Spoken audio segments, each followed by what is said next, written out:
자, 이제 유다의 왕이 끝이 나갑니다. 유다의 왕이 총 몇 명이죠? 네, 20명입니다. 20명입니다. 자, 우리는 구약을 지금 배우고 있는 사람들이고, 또 구약을 배워서 지금 이제 그 신약으로 넘어가려고 우리가 지금 발버둥을 치고 있는 그런 상황에서 가장 중요한 왕이 요시야 왕부터 시작해서 시드기야 왕까지는 신약으로 넘어가는 아주 중요한 열쇠를 쥐고 있는 왕들 중에 한 사람입니다. 자, 우리가 다시 한번 퀴즈를 내어보도록 하겠습니다.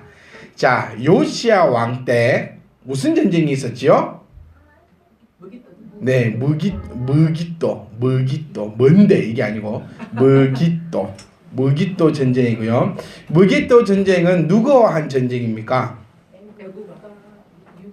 애국과 유대가 한 전쟁입니다. 이것을 여러분들이 제가 계속 반복하는 것은 이것을 딱 가지고 계셔야지만 이제 우리가 얘기하고 있는 구약과 신약의 그 암흑기 400년을 얘기하고자 하면은 이 400년은 우리가 공부할 것이 역사 이야기예요. 이 400년 동안 어떠한 역사가 일어났는가의 이야기인데 그 출발점이 바로 요시야 왕부터 출발이 된다라고 우리가 쉽게 생각을 하시면 됩니다. 그럼 애굽의 왕의 이름이 누구였죠? 자, 이 바로느고의 진짜 이름은요? 느고입니다. 느고. 바로는 뭐죠?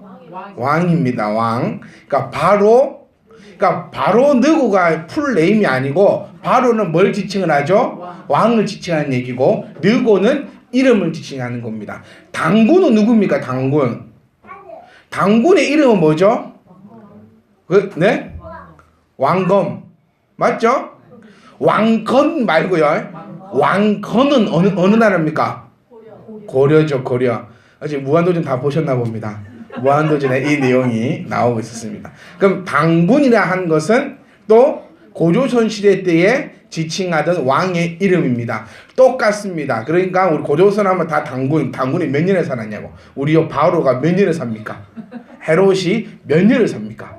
막 이런 식으로 이어지는 것처럼 그 모세 때의 바로가 지금도 나와요. 아, 또 오래 산다. 이 축복은, 이 복은 모세가 받은 게 아니고 바로가 받았구만. 이 죽지 않는 이 영생의 복을 받은 게 바로가 아니고 이 바로는 왕을 지칭합니다. 그래서 무깃도 전쟁은 요시야와 느고가 붙었던 전쟁입니다. 요시야가 왜 느고를 막았습니까? 그 이유는 모릅니다. 이유는 알 수가 없습니다. 왜냐하면 그 이유에 대해서 얘기해 주고 있지 않아요. 그런데 여러 가지 상황과 정황을 한번 봤을 때에 지금 조금 하고 합시다. 그 바벨론이 부상을 할 때 애굽과 아수르가 연합을 하는 거예요. 원래 아수르 나라였는데 바벨론이 아수르를 침략하면서 아수르 세력이 점점 줄어들고 있는 상황이고, 그러니까 이 아수르가 애굽에게 도움을 요청합니다. 우리가 함께 바벨론을 물리친 다음에 땅을 절반으로 줄게. 그런데 이 유다는 누구를 정말 싫어했냐면 아수르를 싫어했어요. 왜 싫어한 줄 모르겠습니다. 혹 어떤 역사학자들은 아수르가 북이스라엘을 멸망시켜서 싫어했다라는 등 그런 얘기가 있지만, 지금까지 유다가 이스라엘에게 취했던 그런 행동들을 봤을 때 그에 대한 복수를 해줄 만큼의 그렇게 이 친밀한 관계는 아니었거든요. 그래서 왜 모르겠지만 하여튼 간에 요시야가 바로 느고를 막아지게 되고, 거기서 누가 패하고 누가 죽게 됩니까? 요시야 왕이 죽게 됩니다. 여기서부터 이스라엘이 유다가 이제 내리막길로 내려가게 됩니다. 자, 그래서 이 요시야 왕이 전사한 다음에 누가 왕이 되죠? 느부갓네살 나가. 느부갓네살, 살 많은 애가 느부갓네살 얘기하네. 느부갓네살은 누굽니까? 지금 바벨론 왕입니다. 바벨론 왕 이름이 느부갓네살입니다. 이 느부갓네살이 사실 죽고 나서도 바벨론은 힘을 잃어버립니다. 그러니까 우리가 이 내용을 우리 성경 공부할 때 한 번 더 세심하게 한번 다뤄봐야 될 내용 중에 하나인데, 오늘 우리가 이 말씀을 보기 위해서도 이것이 머릿속에 들어있지 않으면 들리지가 않아요. 이 역사적 배경을 머릿속에 딱 가지고 계셔야 돼요. 요시야가 죽고 누구요? 여호와스를 왕으로 예루살렘에서 장로들이 세웁니다. 왜냐하면 이 여호와스는 친애굽 정책을 펼친 왕이 아니니까요. 애굽을 물리치고 우리가 이 위기를 극복해야 된다고 외쳤던 것이 여호와스입니다. 그러니까 이 여호와스는 애굽 입장에서는 좋습니까? 싫습니까? 싫으니까 여호와스를 포로로 잡아가 버리고 어떤 왕을 세우죠? 여호와김. 원래 이름은요? 엘리야김을 여호와김으로 누가 바꿔줍니까? 애굽에서 이를 바꿔. 참 희한합니다. 이 시드기야는 누가 바꿔줍니까? 이름을? 자 보세요. 여호와스 여러 가지 여호와스, 요시야 이런 왕들의 이름은 다 히브리식 이름이에요. 시드기야라는 이름은 바벨론식 이름입니다. 바벨론에서 시드기야로 이름을 바꿔버린다는 겁니다. 근데 여호와김이라는 왕은요, 왕의 이름은 애굽식이 아닙니다. 애굽식의 이름이 같다면은 람세스 요런 식으로 가야죠. 애굽의 이름 따라간다면. 그런데 이 애굽은 자기네들 방식으로 이름을 바꿔주면서 이 여호와라는 그런 지칭을 하면서 이렇게 야리꾸리하게 갑니다. 근데 이 여호와김이 나중에는 어떻게 여호와김 시대 때 나왔던 선지자가 누굽니까? 그렇죠. 너무 속삭였는데요. 예레미야입니다. 예레미야가 무엇을 예언합니까?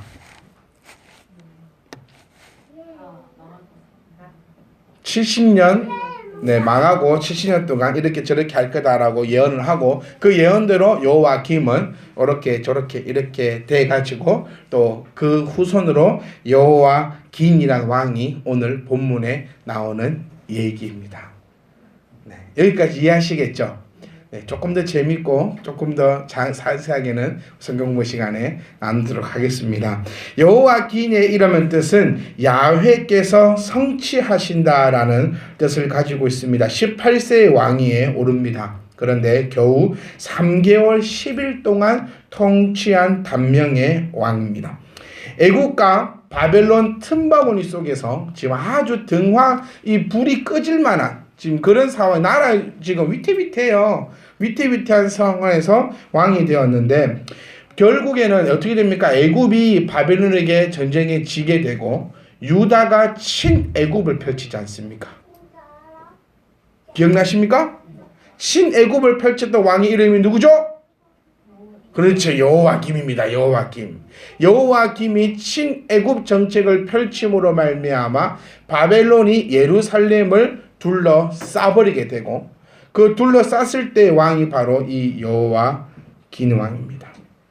유다 예루살렘은 바벨론에 예속되고 신애굽 정책을 펼쳤다는 죄로 성은 무너지고 도성은 불타고 이때 여호와긴이 느부갓네살에 의해 바벨론 포로로 끌려가게 됩니다.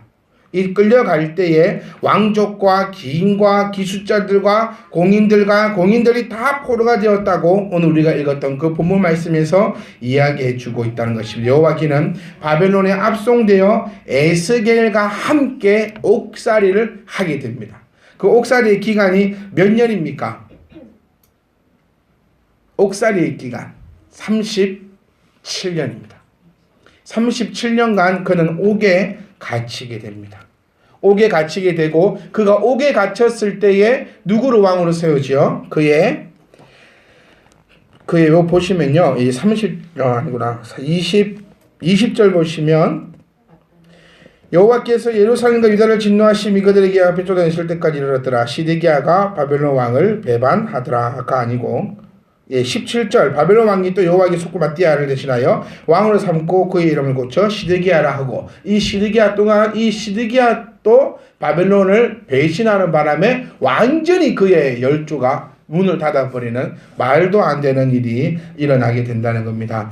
여호와긴의 불행한 운명은 역사적인 남조 유다의 타락성이 문제였지만 더 문제는 어디냐면 그보다 더 큰 잘못은 여호와긴 자신이 영적으로 타락하고 조상들의 탈선을 쫓았으며 악인이었다는 사실입니다.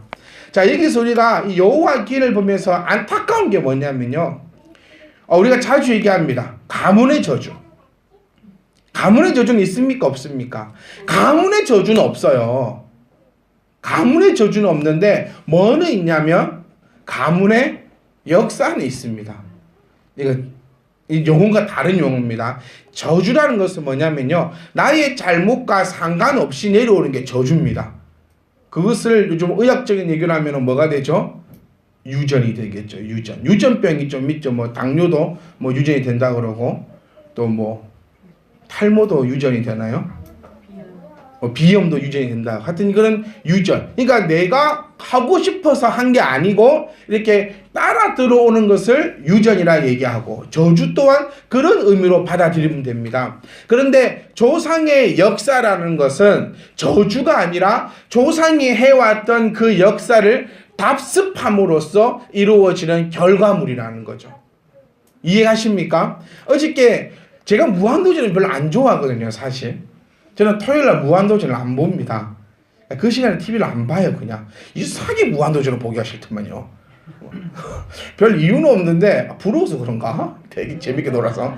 내가 별로 안 좋아하는데 토요일은 저희 그 희찬이 엄마가 TV를 보는 날이거든요. 또 안 보는 걸 틀어놔요. 또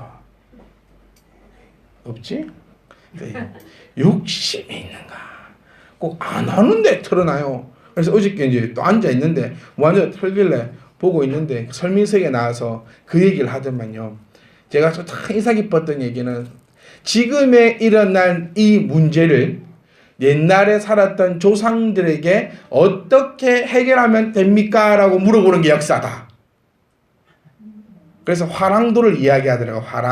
화랑과 이렇게 하면서 얘기를 하던데, 똑같은 맥락에서 볼 수 있습니다.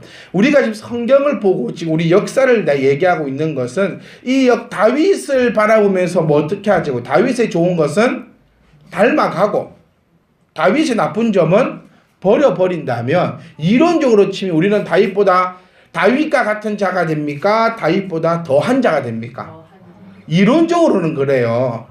바울과 같은 자가 아니라, 다윗과 같은 자가 아니라 이론적으로는 다윗보다 더 높은 자가 되어야 하는 게 맞는데, 이 또 이론과 실전은 다르다고. 항상 이론과 실전이 다르게 이루어지더라고요. 마찬가지입니다. 우리 여호와긴의 모습을 보면서도 사실 정신을 조금 차려야 하는 것이 있기는 있습니다. 우리가 조상을 닮아갈 수도 있고요, 우리가 조상이 될 수도 있다는 사실을 기억해야 합니다. 여호와긴의 가장 큰 잘못을, 여호와긴의 가장 큰 실수를 한번 얘기해 보자면, 조상들의 탈선을 쫓아가서 악인이 되었다는 것입니다. 저는 우리 자라나고 있는 이 어린아이뿐만 아니라 우리 모든 분들이 하나님 앞에 아무런 어려움이 없이 평안한 삶으로 나아갈 수 있기를 매일같이 기도하고 바라는 것은 그겁니다. 그렇기 때문에 여러분들에게 말씀으로 인해서 계속해서 깨달아 가시기를 간절히 바라는 마음이라는 거죠. 여러분 기억하십시오. 우리가 바라보셔야 합니다. 우리 믿음의 조상들이 어떻게 해서 하나님으로부터 복을 받고 또 어떻게 해서 하나님으로부터 저주를 받았는지 우리는 기억해야 합니다. 저는 저희 청년들에게, 자매들에게 이런 얘기를 많이 합니다. 너희가 신랑감을 고를 때 무엇을 볼 거냐라고 얘기했을 때 저는 여의 없이 11조를 보라고 얘기합니다. 오늘 물었어요. 자매들이, 목사님 신앙을 어떻게 보면 됩니까? 결혼을 할 때 뭐 안 좋다는 사람 누가 있습니까? 안 다니도 다닌다 하는 게 결혼인데. 그럴 때 저는 딱 끊임없이 얘기하는 게 그의 11조 생활을 보아라. 11조를 한다 해서 믿음이 좋고 안 좋고의 그 척도는 될 수가 없어요. 그런데 분명히 제가 가르치는 건 그겁니다. 11조를 해온 청년은 살아가면서 물질의 어려움을 겪지 않는다. 그게 하나님의 법도다. 그런데 반대로 11조 생활을 하지 못했던 자는 틀림없이 물질의 어려움을 겪는다. 물질의 행복의 전부가 될 수 없고 물질의 행복의 척도는 될 수 없지만 그것이 우리 정확하게 얘기하면 살아가는 데에 필요는 한 거 아닙니까? 그래서 저는 저희 교회 청년들이 누군가를 저에게 데리고 온다면, 안 데리고 말 수 없고요. 데리고 온다면 여러분들은 물어볼 수 없습니다. 이랑 일사님 그 사위감을 데리고 왔는데 자네 11조 생활은 제대로 하나? 라고 물어볼 수 없어요. 그 누가 해줘야 됩니까? 목사가 하겠다고요. 자네 10조 생활은 제대로 하나? 안 하는데요. 조용히 가거라. 뒤도 돌아보지 말고 가거라. 제가 이렇게 얘기했습니다. 얼마나 아깝냐. 너는 어릴 때부터 11조 생활하고 헌금 생활하고 예배 생활에서 하나님으로부터 그냥 이야기입니다. 100의 복을 받는다면 그 친구 때문에 한 50으로 깎이게 되면 얼마나 아깝냐. 이 말씀을 드리는 이유는 그겁니다. 우리가 조상이 될 수도 있고요. 우리가 조상으로부터 보온 것도 있습니다. 우리가 조상이라면 어린아이에게 내 자녀에게 아니요 또 나부터 하나님을 바로 섬기는 그 역사함을 보여주셔야 합니다. 아멘.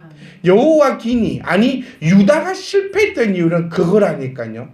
조상으로부터 우리 설미석 씨의 얘기를 다시 한번 빌려보면요. 과거를 통하여서 역사를 통하여서 배우지 못하는 민족에게는 미래가 없다라고 얘기하는 것처럼 우리 또한 성경의 역사를 통하여서 배우지 못한다면 미래가 없다라는 것입니다. 우리 주변에도 사실 많이 봅니다. 참 저분은 믿음 좋고 참 교회 헌신하고 참 저러는데 왜 저 집은 물질이 안 풀리나. 원인은 한번 점검해 보면 열의 10명은 다 걸립니다. 또 다 다른 경우도 있어요. 저 집은 참 눈으로 볼 때 참 믿음 생활도 깨끗하게 하는 것 같고 이거 따라하는 것 같고 저렇게도 하는데 참 물질적으로는 참 잘 풀리네. 또 쳐다보면 또 열의 10명은 다 그 부분은 정확하더라는 겁니다. 가장 쉽게 예를 들을 수 있는 걸로 제가 여러분께 예를 드리는 거지 이것이 모든 것이고 척도는 아닙니다. 우리가 마음을 쓰는 거, 시간을 쓰는 거 모든 것에 있어서 내가 하나님을 향하여 얼마나 나아가고 있느냐. 그리고 나의 모습을 누가 닮아갑니까? 가문의 저주가 아니고요. 이거는 가문의 역사입니다. 어릴 때부터 부모의 신앙을 바라보고 큰다는 겁니다. 자녀들은. 그 모습을 보고 자녀들은 그대로 이어져 갑니다. 저는 제일 다짐하는 게 그거예요. 저희 아내에게도 항상 얘기하는 게 자녀들에게 사실 해줄 거는 아무것도 없다. 그렇지 않습니까? 저는 그렇더라고요. 목사가 돼가지고 복권을 사겠습니까? 제가 사업을 해가지고 갑자기 한 몇 억씩 갑자기 때려버리겠습니까? 참 이 자녀들을 볼 때 참 너희가 이제 인생을 잘 살아가야 되는데 내가 해줄 수 있는 것은 내가 너희를 해줄 수 있는 것은 이 조상의 역사를 바로 써주는 것밖에 없겠구나. 예배 드릴 때 예배에 집중하고 저 애가 오늘 아침에도 얘기하더라고요. 아빠 오늘은 스마트폰 못하지? 수요일하고 주일은 스마트폰 못하지? 왜냐하면 교회 가서 다 까먹으니까 교회 가서 뭐 했는지 다 까먹으니까 오늘 저희 그러더라고요. 저희 와가지고 아빠 오늘은 찬양을 뭐 해? 기억이 안 나더라고요. 오늘 뭔 찬양 몰라? 몇 장 하는데 몰라? 이러니까 목사가 그것도 모르면 돼? 아니 목사가 찬양도 모를 수도 있지. 그래가지고 니는 아빠한테 그렇게 얘기하면 되겠냐? 아침에 그렇게 아침에 얘기했는데 하여튼 간에 저는 가지고 있는 신앙이 그겁니다. 내 자녀에게 10원짜리부터 100원짜리부터 1000원짜리부터 만원짜리부터 하나님 앞에 정확하게 드릴 수 있는 훈련을 부모가 보여주고 자녀에게 그것만큼은 확실하게 심어줘야겠구나. 그렇다면 이 어린아이들이 이 아이들이 자라남에 있어 저는 믿는 믿음이 그겁니다. 하나님께서 저에게 보여주시는 말씀은 그겁니다. 어떤 경우에라도 물질 때문에 어려움 겪지 않도록 하나님께서 지켜주시겠다니까요. 근데 중요한 건 뭐냐? 물질이 다가 아니라는 겁니다. 11조 훈련만 시키고 예물 훈련만 시키는 것이 다는 아니라는 것입니다. 여호와긴을 바라보면서, 아니요, 유다의 왕 전체를 바라보면서 이제 유다의 왕을 거의 문을 닫는 이 시점, 유다의 결론은 뭡니까? 유다의 결론은요, 망하는 것입니다. 그런데 최종적인 결론은 무엇입니까? 예수 그리스도가 탄생하는 복의 통로가 된다는 겁니다. 이것이 뭡니까? 이거는 또 가문의 축복입니까? 아닙니다. 이것 또한 가문의 역사라는 겁니다. 그래서 우리 모태신앙 하는 얘기가 거기 있습니다. 못된 신앙이라고도 하지만 그래도 어릴 때부터 배워왔던 그 가문의 역사함이 그들 몸에 흘러나오면서 몸에 배어진 것이 있다는, 저는 모태신앙이 아닙니다. 그렇기 때문에 참 그런 것들은 부를 때도 한 번씩 있더라고요.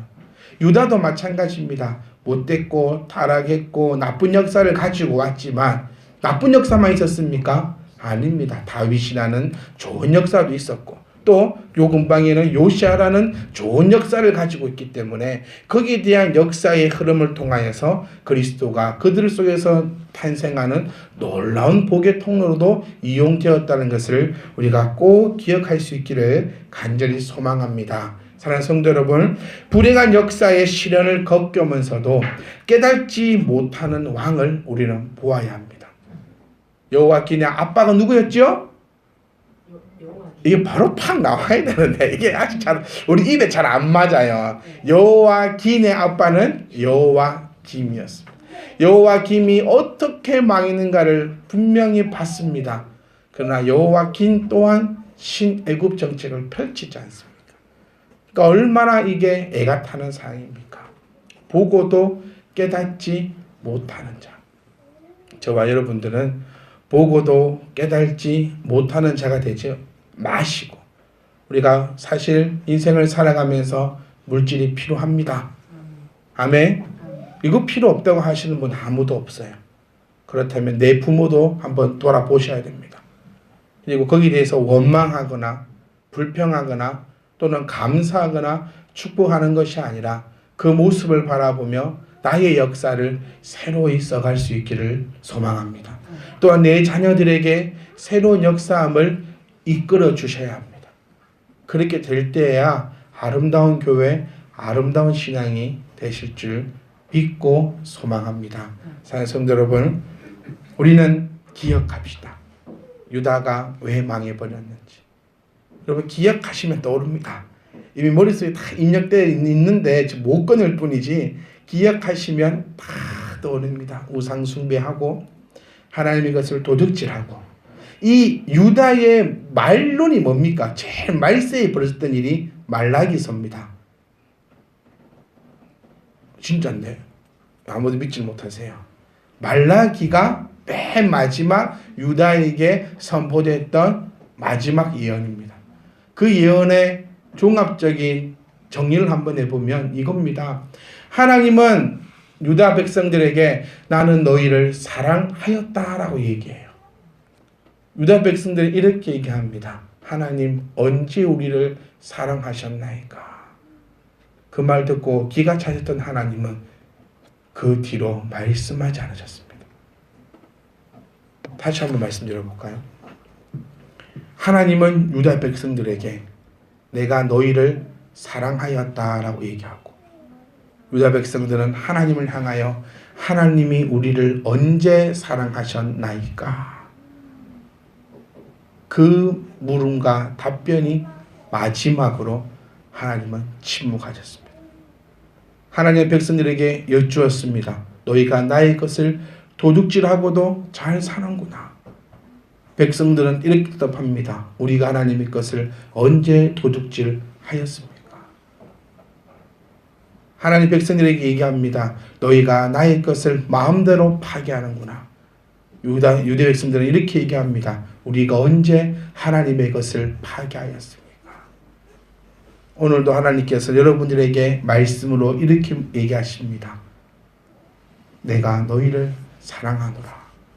그럴 때 우리는 아멘입니다 얘기하는 백성이 되어야 합니다. 하나님이 언제 우리를 사랑하셨습니까? 라는 그런 답변을 하지 않는 정말 복 있는 그런 가문의 역사를 써내려갈 수 있기를 간절히 소망합니다. 우리가 기억하세요. 우리는 지금부터 역사를 써내려가는 것입니다. 내 자녀에게 써줄 역사가 얼마나 많습니까? 네. 10의 1조는요, 11조는요, 그냥 한 이만한 빙산의 요거밖에 안 되는 거예요. 제발 거기에 중심을 좀 두지 말고, 제가 아주 그냥 우리가 제일 듣기 쉬운 게 11조니까 말씀을 드리는 거고, 우리가 자녀들에게 써줘야 될 역사는 어마어마합니다. 그 역사를 우리가 지금부터 써내려가는 거죠. 그럼 내 자녀들은 분명히 그 역사를 바라볼 겁니다. 부모로서 가장 하기 싫은 게 그거 아닙니까? 안 좋은 거 내 자녀에게 물려주기 싫은 거 아닙니까?